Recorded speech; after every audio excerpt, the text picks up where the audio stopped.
İstirahəti yekunlaşdırdıq, yola davam eləmək vaxtıdır. Bugün İsveçrəyə doğru yola çıxırıq və bugünkü hədəfimiz artıq San Moris'dir. Bugün ayın 29'udur, düzdür. San Moris'dəki tədbir 30'u 31'i tarixlərindədir, amma biz bir gün daha tez gedək, yerləşək, bütün işlərimizi rahatlaşdıraq və 30'u 31'i rahat şəkildə həm İsveçrədəki The Ice tədbirinə qatılaq, sizə oradan da çox maraqlı kadrlar təqdim eləyəcəm. Həm də ümumi İsveçrəni gəzək, görək oradan da nə kontent çıxarda biliriksə. Maşınımız da tam hazır. Təkərlərimizə baxın bir dənə, özünü göstərəcək, görəcəksiniz. Dünənləri San Moris'ə qəşəng bir qar yağıb. Elə paylaşımlardan da gördüm, San Moris paylaşımlarından da möhtəşəmdir. Gedək görək başımıza nə gəlirsə.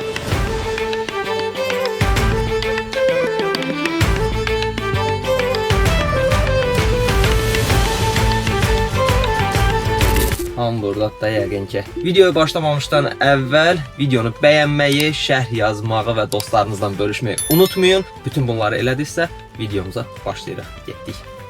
50 kW'ımızı aldıq burada. 82 manat 50 qəpik. Plug-in hibrid maşın sürür, amma tam enerji ilə 100 km yaxın məsafə gedir. Bütün stansiyalarda dayana gedir. İnanılmaz gözəlliyi var. Bizim aparatlardan. Bizim keçmiş aparatlar kimidir, amma biraz fərqlidir. Balaca bir təyyarə var. Bu qardaş da az qalsın bayaq mənim telefonumu oğurlayacaqdı. Sən təpən haqq elə. İsveçrəyə xoş gəldim. Çünki bir anlığı yadıma düşdü ki, mən vinyet almamışam, heç bilmədim cərmələndim yoxsa yox. Və o dağların düz alt hissəsindən biz keçirik. İnanılmaz bir aura var burada. Nağıllar aləmi deyək bura. Tırla bir yerdə eyni vaxtda enerji dolumu eləyək. Bu post terminaldan da İtaliyada ağzımız yanmışdı. Ona görə heç bunun üzünə də baxmadım. Bu aralıqdadır. Bilmirəm, buradan maşın qalxar yoxsa yox. Yola çıxdıq. Florensiya küçələrindəyik. Florensiya şəhərinin küçələrində öz şəxsi avtomobilimi sürürəm. Yəni maraqlı bir hissdir həqiqətən. EBT Route Planner-da artıq planlama elədim. Planlamaya əsasən təxmini olaraq buradan yəqin ki sola dönməyə icazə var. Aha, arxamdakı maşınlar da gəldi. Deyir, qadağa edici znak yoxdursa deməli sür getsin. Təxmini olaraq 600 kilometrə yaxın bir məsafəmiz var. Ortalama da hardasa elə 6 saatlıq bir yolumuz olacaq. Bu, yəni EDM-lərlə bir yerdə, enerji dolumlarımızla bir yerdə. Gedib çatanda hardasa 20% enerjimiz qalacaq. Amma belə bir məsələ var ki, mən istəyirəm ki, daha çox qalsın. Çünki hazırda San Moris tərəflərdə qəşəng qar yağır. Biz birinci gedəcəyik Albulaya, çünki biz Albulada qalacağıq. Hardasa 30-35 kilometr aralıdır San Moris'dən. Çünki Caspian Breeze Travel bizim üçün Albulada təşkil elədiyi yeri, yəni danışdıq, razılaşdıq ki, orada olsun. Həm görməli yerləri var Albulanın, həm də ki, mən günümün böyük bir hissəsini San Moris'də keçirməyəcəm, yalnız tədbir üçün orada olacağam. Parklanma da çətindir, çünki San Moris'də ümumən, yəni qiymətlər də inanılmaz dərəcədə, kosmik dərəcədə bahadır. Ona görə yəni bu dərəcədə qalxmaq istəmirəm də. Təsəvvür eləyin, oteldə qiymət 2 gecə üçün hardasa $8000 başlayır da. Yəni düşünün artıq. Ona görə biz Albuladan ev tutduq, Airbnb sağ olsun. Amma o da heç də ucuz başa gəlmədi. Hardasa $650 civarında belə bir qiymət elədi. Amma maraqlı evdir, xoşum gəlir. İndi düzdür, ev sahibi ilə əlaqə saxlaya bilmirəm 2 gündür. Görək nə olacaqsa. Çatana qədər yəqin ki, mənə geri dönüş eləyər. Maraqlı evdir. Parkingi də var. Girişi çox dardır maşın üçün. Ümid eləyirəm ki, həmin giriş artıq qar yağdığına görə bizə problem yaratmaz. Hazırda 59% enerjimiz var. Gəldiyimizdən bəri elə olduğu kimi də qalıb enerjimiz. 2 gündür də ki, maşını tərpətmirəm, yerindən qalıb. Çünki Florensiyada da balaca şəhərdir. Dünən 4-5 saat vaxtım oldu ki, çıxım gəzim. Piyada gəzmək kifayət eləyir. Çünki hər yer inanılmaz dərəcədə rahatdır, yaxındır. Belə, indi hazırda yoldayıq. Gedək birinci EDM-ə qədər 100 km məsafəmiz var. Orada 25% ilə çatacağıq. İtaliyada pullu yolların işləmə mexanizmini mən sizə göstərmək istəyirəm. Hazırda birinə yaxınlaşırıq. Deməli, belə bir aparatdır. Hazır formada bir dənə belə çek olur. Bunu götürüb dərhal yolumuza davam edirik.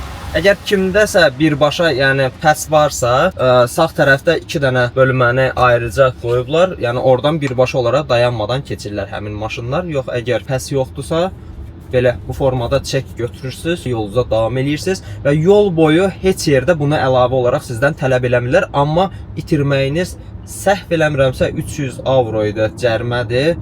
Dünən oxumuşdum, yadımdan çıxıb. Avtoban burada 130'dur sürət. və minimal sürət hətta təyin olunub 90. Təsəvvür edin, minimum 90-dan sürə bilərsən avtobanda, maksimum isə 130-dur. Neçə faiz aşa bilərəmsə onu dəqiq bilmirəm, amma dəqiq bilmədiyim üçün elə mən 130-dan sürürəm. Onsuz da mənə 130 kifayət eləyir. Avtopilot da 130-u görür rahat formada. Qoyuram 130-a. Yəni bu üstünlük var.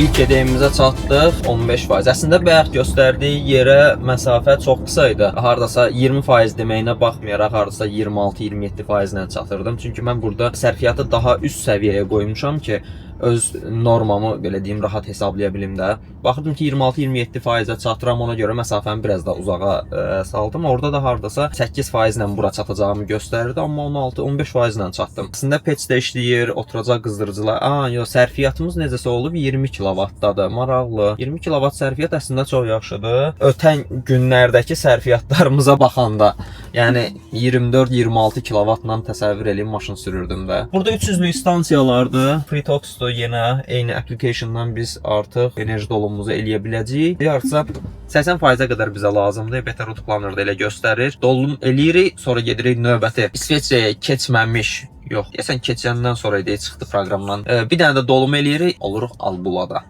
Və Albulaya doğru təxmini olaraq indi 400 kilometrə yaxın məsafəmiz qalıb. Gedək dolumumuzu eləyək. Çox qısa videonu bölürəm, çünki sizdən gələn suallar var. Onlar içərisində ən çox gələn sual da odur ki, mənim evimdə enerji doldurmağa yerim yoxdur. Adətən stansiyalardan avtomobilimi enerji dolumu eləyirəm. Hansı stansiyanı tövsiyə eləyirsən ki, həm enerji dolumu yaxşı olsun, keyfiyyətli olsun, həm də cibimizə qənaətli olsun. Gəlin elə real olaraq da sizə onu göstərim. Hazırda biz iVolt şirkətinə məxsus EDM-də avtomobilimizi enerji dolumu eləyəcəyik. Səbəbini gəlin sizə izah eləyim. iVolt Benin markasının ölkədəki rəsmi distributordur.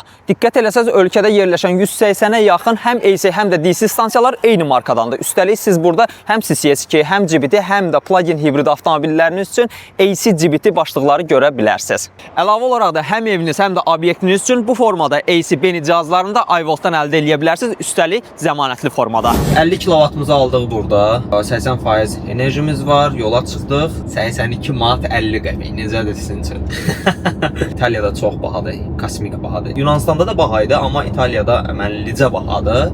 Hətta dünənləri yol boyu elə yerlərdə oldu ki, 90-95 manat belə verdiyim oldu. Çünki belə bir məsələ var ki, stansiyalar nə qədər sürətli olsa və ödənişli yolların kənarlarında olsa daha baha olur. Ümumilikdə yekunda mən sizə qeyd eləyəcəm ki, ümumi olaraq mən enerjiyə nə qədər pul verdimsə, baxın bu formada. Amma elektromobildə sizə deyim kifayət qədər çoxdur. Əvvəlki stansiyalarda o qədər maşın yox idi, amma ilk dəfə idi ki, bu stansiyada 4 dənə 300-lük stansiya var idi və 4-ü də doluydu. Bir də bunlarda belə bir məsələ var ki, heç kim 80%-ə qədər doldurub yola çıxmır və nə qədər kifayət eləyəcəksə, o qədər doldurur, yoluna davam edir və yaxud da girir mağazaya nəsə alır, sonra gəlir, ayırır enerjidən yoluna çıxır. Yəni bu formada gedir. Bizdə amma necədir? Plug-in hibrid maşın sürür, 20 kW-lıq, 25 kW-lıq LFP batareyası var. Gətirir, taxır stansiyaya, saatlarla oturur onu gözləyir. Yəni 20-30 kW-dır. Sizin onsuz da enerji qəbulunuz limitlənib. Daha az, daha zəif və daha uzun müddətli siz enerji dolumu eləyirsiniz. Bunu da gedib stansiyalarda yatmağın heç bir adı yoxdur. Ələxüsus da rayon yollarında. Rayon yollarında vəziyyət ümumiyyətlə acınacaqdır. Hamı maşını alır ki, uzaq yola rahat gedib çıxa bilsin filan, elə enerji problemi yaşamasın. Amma tam enerji ilə 100 kilometrə yaxın məsafə gedir maşını. Bütün stansiyalarda dayana gedir. Elələri var, vaxtım stansiyada elə saxlayır ki, ikinci maşın gəlib saxlayıb o enerjisini aşağı salmaz. Ödənişli yolun çıxışına yaxınlaşdıq. İndi baxın bunu verəcəyik onlara. Fıtı. Aha, burada bunu veririk. Introdurre il denaro, avvicinare la carta al lettore o introdurre una carta. Prego attendere. Validazione carta in corso. 25-70. Carta validata con successo. Premere per ricevuta. Yolumuza da davam edirik. 53 manat 10 qəpik. Baxın belədir burada sistem. Çeki verdik, çıxdıq. Biz hardasa Como tərəfə gedirik. O məşhur Como gölü var ha. Baxın həmin o Como. Bu Como o Comodur. Demə hamı danışır da bu Como. Gedək baxa görə bu Como gölündə nə var?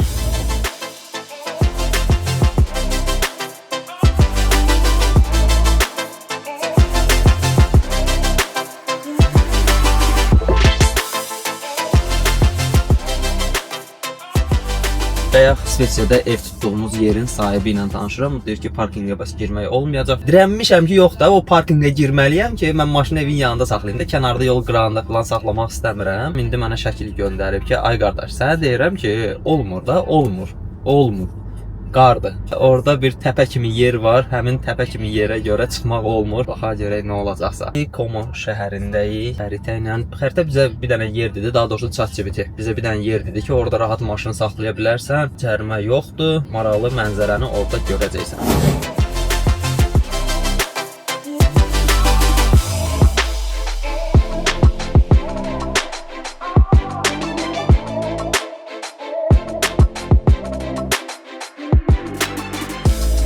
Gəldik, çatdıq elə bir yerə. Möhtəşəmdir də, həqiqətən, yəni dedikləri qədər varmış. Həyəcandan kəmər açmağı yaddan çıxardım. İnanılmaz gözəlliyi var. Də mənzərəyə baxın. Maşınımız burada. Yəni bu mənzərəyə vurulmamaq mümkün deyil. Birinci növbədə ancaq parkinqi vuraq görək necə olur. Bizim aparatlardan. Böyle yandırırıq. Qəpik də var. Heç bilmirəm saat. Burada nəsə yazılıb. Bunu ChatGPT ilə bir tərcümə eləyək görək nədir, nə deyilsə ödənişimizi də eləyək. Kart da keçir hətta. Əla, super. Nəhayət ki, biletimizi çap eləyə bildik aparatdan. Bizim keçmiş aparatlar kimidir, amma biraz fərqlidir. Minimum ödəniş 3 avrodur. 3 avrodan az ödəmək olmur. Mən 15 dəqiqəlik saxlamaq istədim, amma olmur. 3-ə qalmış 20 dəqiqə. 14:40-a qədər vaxtımıza var. Saat indi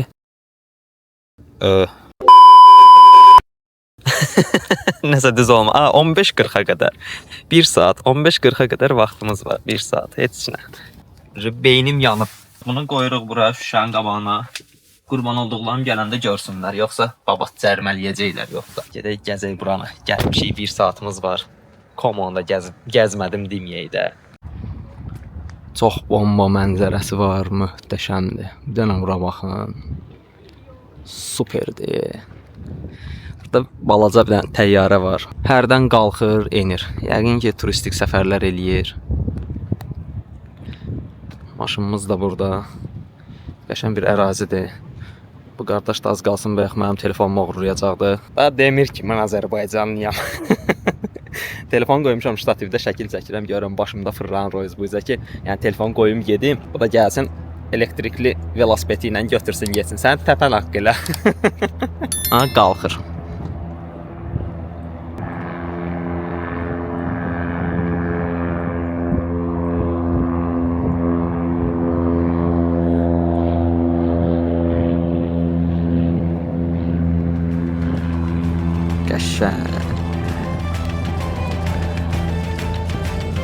Sadəcə möhtəşəm. Yolumuza davam edək.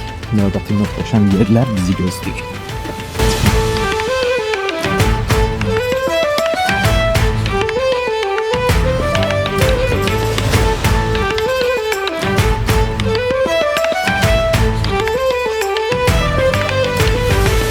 Maraqlı bir an yaşandı İsveçrədə, daha doğrusu Komoda olanda. Deməli, gəldim, Komodan çıxırdım ki, İsveçrəyə doğru trasa çıxım. Sən demə, Komodan birbaşa İsveçrəyə sərhəd deymiş. Mən dedim, yəqin hələ biraz məsafə var da. Bir anlıq bir dənə ayıldım ki, aha, sərhəddəymişəm. Mənə də qəribə gəlir ki, bu giriş nə girişdir də görəsən, niyə belə düzəldiblər filan, belə qəribə göründü gözümə. Ayıldım ki, heç nə də sərhəddəymişəm. Nəysə, İsveçrəyə xoş gəldim. Gedirik Albulaya doğru. Bugün evdə yerləşəcəyik. Sabah isə möhtəşəm bizim tədbirimiz The Ice. Bizim sokarımız hər yerdə. İsveçrədə sokar. Salam əleykum. Görürsüz də, yəni biz hər yerdəyik də. Hər yerdə biz varıq. Sərhəddə də bir xeyləm yoxladılar. Belə maraqlı gəldi onlara ki, yəni sən burada nə yazırsan?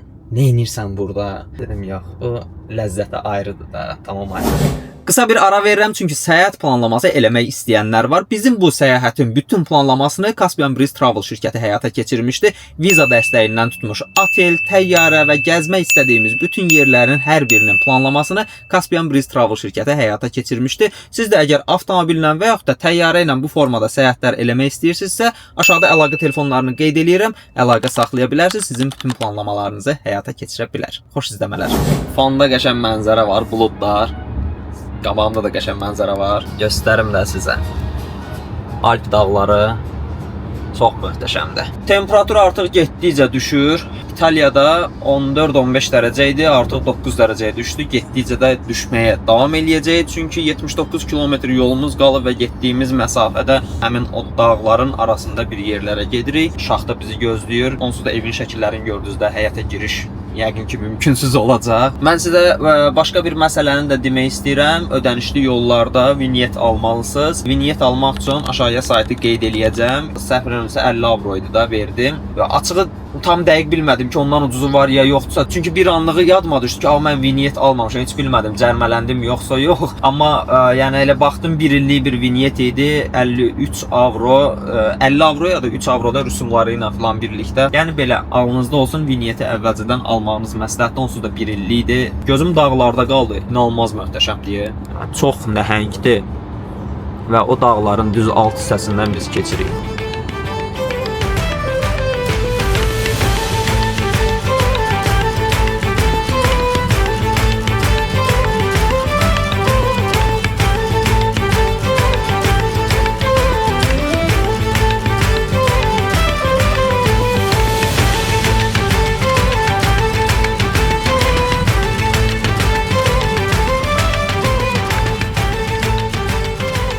Yolda kiçik bir pit stop elədim.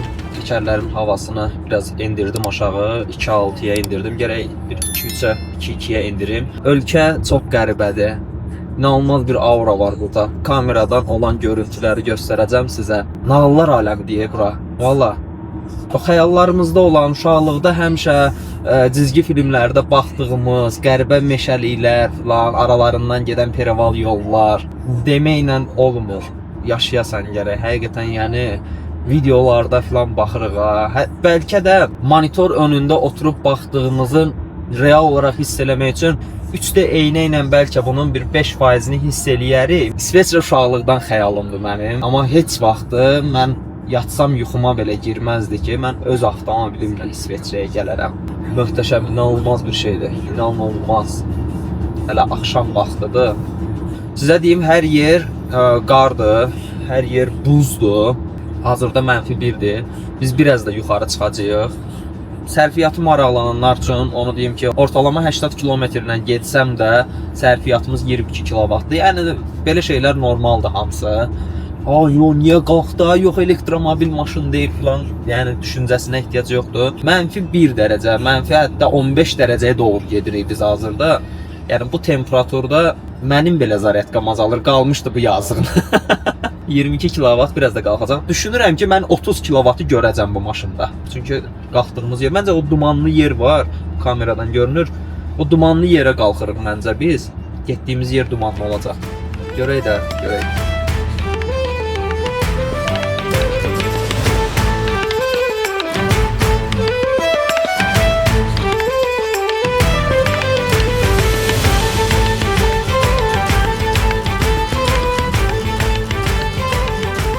Deməli, çatmağımıza az qalmış. Dedim bir enerji dolma eləyək. Burada bir dənə qəşəng yer var, ora gəldik. Maraqlı bir tema var burada. Tır dayanıb enerji dolma eləyir. Gedək sataşaq tıra. Tırla bir yerdə eyni vaxtda enerji dolma eləyək. Yox, enerji fərqlərimiz olar. Ona görə keçək ondan bir sonrakına. 4000 kilometrə yaxın yol gəlmişəm. Hələ tırın enerji dolumu elədiyi ilə rastlaşmamışdım. Bu bir ilk idi. İndi görək buradakı enerji doldurma məntəqələrində qeydiyyat hansı formadadır. Əslində görək bunu necə aktivləşdirə biliriksə. Deməli gəldim. Burada tır enerji dolma eləyirdi. O dərhal çıxdı. Ondan elə birbaşa soruşdum ki, proqramı necə yüklüyümsə. İtaliyadan ağzım yanıb axı. Yanımızda qız saxlamışdı. Ondan soruşmadım. Sonra 45 dəqiqə əziyyət çəkdim. Ona görə dərhal düşdüm tır sürücüsünün yaxasından ki, qardaş kömək elə. Nəysə dedi ki, mənlik deyil. Bizə xüsusi kart verirlər. Biz o kartla enerji dolma eləyirik falan filan. Dedim mən yaxşı, okey, özüm baxaram. Nəysə baxdım orasına, burasına, hər yerinə ki, bunun application'ını hardan yüklüyümsə. Bu post terminaldan da İtaliyada ağzımız yanmışdı. Ona görə heç bunun üzünə də baxmadım. Application'ı yoxladım, elədim, gördüm yox, bunun heç bir application'ı yoxdur. Post terminalı yoxdur. yoxlayım. Apple Pay ilə oxutdum, dərhal işə düşdü. Oxudan kimi orada bir dənə seçim eləyirsən ki, bu başlıqlardan hansıdır? Başlıqlardan birini seçirsən, dərhal işıq yanır, sönür. Çıxardıb taxırsan maşına. Bu qədər sadə. İnşallah bizə də gələr. 80% olsun, yolumuza davam eləyək. Buradan təxminən arsa 10-15 kilometr yol qalıb artıq evə çatmağa. Təmassız ödəniş məsələsi həll olur, amma bu cəhəti pisdir də ki, biz təmassız ödəniş eləyirik. Mən hansısa bir invoice falan görmədiyim üçün nə qədər enerji dolumu elədiyimi, nə qədər ödəniş elədiyimi dəqiq olaraq görə bilmədim. Səhv eləmirəmsə 70-75 manat civarında belə bir ödəniş oldu deyəsən. Bəlkə də qeydiyyat falan da var ha. Yəni bəlkə də üzv olsan daha ucuz olar və s. belə kimi söhbətlər də var. Yəni İtaliyanın qiymətləri artıq məni öyrəşdirib bu məsələyə. Təkərlərin havasını azaltdım, 2 elədim. Düzdür, yollarda buz falan yoxdur. Qış təkərləri ilə bağlı sual versəniz, buralara bir yerə bir link yerləşdirəcəm, oradan girib daxil olub baxa bilərsiniz. Belə. İndi rahat sürüm mən maşını, yoxsa aləmi qatacam bir-birinə, İsveçrənin cərimələrindən qurtulmaq olmaz.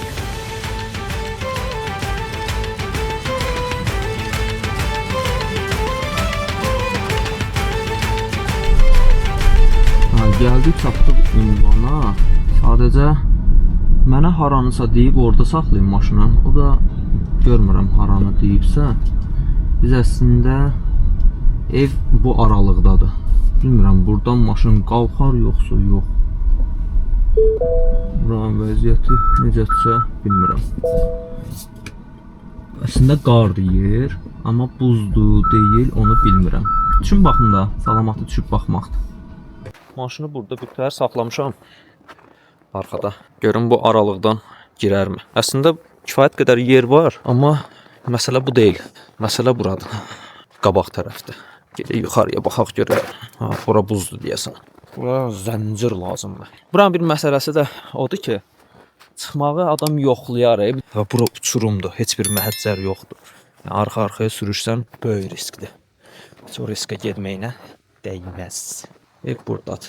Həmin deyirəm, itdən zaddan heç nə yoxdur da evdə. Bilmirəm, kamerada nə dərəcədə görünürsə, aşağıdan var maşın keçdi burada. Uçurumdur. Nəyəsə, gedək. Maşın hələ ki qalsın orada. Çamadanlarımızı götürək. Gələk, açarın yerini deyib mənə. Maşını harda saxla demişdi mənə. Onu tapmağa çalışacağam. Hə, burada bax, su çeşməsi var. Deyəsən bunu nəzərdə tuturdu ev sahibi.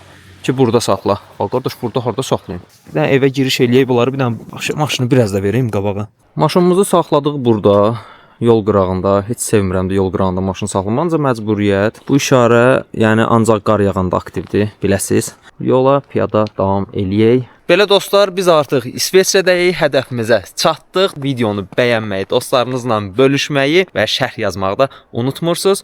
Növbəti vloqda artıq neçə kilometr gəldiyimizi, nə qədər ödəniş verdiyimi, gəmi və sair enerji doldurma məntəqələri hamısını necə tapdığımı sizlərə ətraflı şəkildə qeyd eləyəcəm. Ona görə növbəti vloqu qaçırmayın. Görüşərik.